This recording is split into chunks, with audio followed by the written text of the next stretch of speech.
All right, let's look at question number 2. What will be the condition of the nations of the world just before Jesus comes? Okay. Now we're in Matthew 24 that Yep. we just referred to, verse 6 and 7. Okay.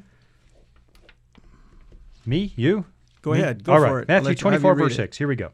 Well, I've just learned to read. I just picked up You're that doing skill. well for Yeah. someone that's just beginning. Yeah. Well, I was in kindergarten until they kicked me out for not shaving. So, all right. For many will come in my name. Matthew 24, verse 6. For many will come in my name.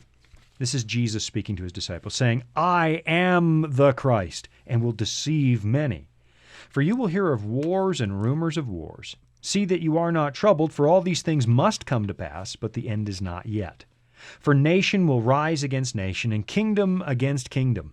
And there will be famines, pestilence, and earthquakes in various places. That's verse 7. I like verse 8 too. Can I throw that in? Sure. All these are the beginning of sorrows. Sorrows, difficulties. Yeah. Yes. Yeah. Okay, so Jesus here lists a whole bunch of stuff, Kurt, and he says, they've asked him, when will the kingdom come? When are these things going to happen? What will be the sign of your coming and of the end is what they've asked Jesus here. And he lists all these things, nation against nation, famine, pestilence, earthquakes, and so on. And I guess the question is, here's why I wanted to read verse 8, if I can throw this thought out there. Skeptics have mocked this, saying, oh, yeah, we've always had those things. Always had wars. Yeah, Always had pestilence.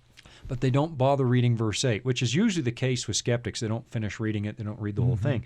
He uses the word sorrows. In the original Greek language, it's odin, and it literally means birth pains or contractions. So you can have contractions like a day before the baby arrives, and Jesus knows full well they've had earthquakes at this point and famine and pestilence.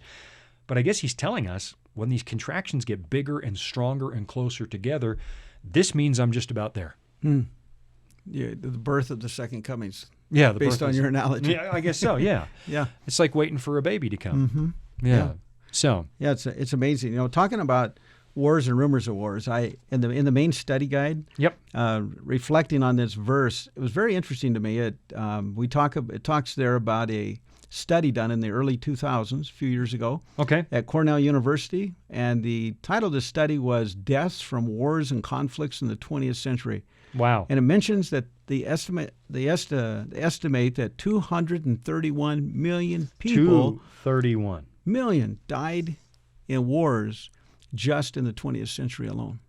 I think that's not far off the population of Brazil, if I remember right. I think they're in the low to mid 200 millions. I could be wrong about that, but it's like 2/3 of the United States being wiped out in warfare. From what I understand, is it 231 million? That's what it says in the study guide. Yeah, 231 million is more in the 20th century than just about the previous 19 centuries combined. It's amazing. Mind-boggling. Yeah, I did a little homework on this one, and 231 million dead. I think if you go look online right now, there are 45 armed conflicts being fought right now between nations. Every single nation that's a member of the UN is in a dispute with somebody else, and in recent years, we've had the fear of North Korea. We've had on and off again tension with Iran. We've had Al-Qaeda taking over sections or ISIS taking. There hasn't been a break since then. No, and when you think about these numbers of those killed, in the beginning it was more probably rocks and clubs that we've maneuvered. We've grown over the years and the ability of mankind. And today, 231 million.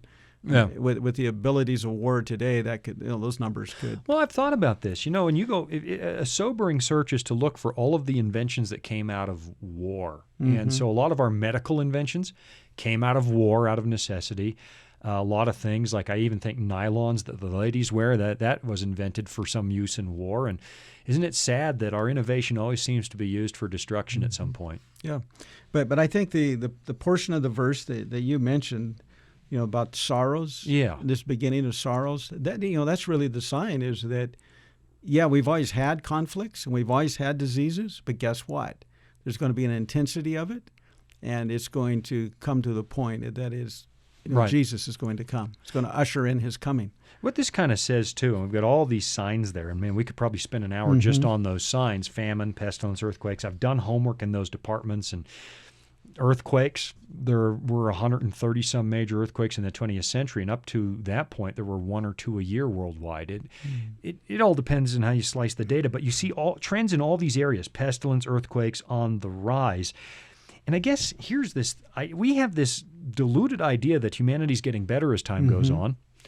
And what the Bible is saying, no, you might be more technologically advanced, but you're using it for deeper and deeper wickedness. Yeah, and like you say, we have this tendency. Let's try to keep improving the world, making things better, which we should, of course. But Jesus is saying here, guess what? Yeah, it's going to get intense. It's going to get worse, and you might try all you can do to make it better, and you'll do some things to enhance living and conditions on this earth. But guess what? It's ultimately just going to increase, and I'm going to come. It's like we seem to be powerless to fix what we did with this earth, and that's the story of the whole Bible. We went our own way, and every kingdom of man has ended in disaster. And you see that come up again and again in prophecy. Kingdoms of men end in disaster, so Jesus is going to come, and he's got the only solution. Yep, that's right. Yeah.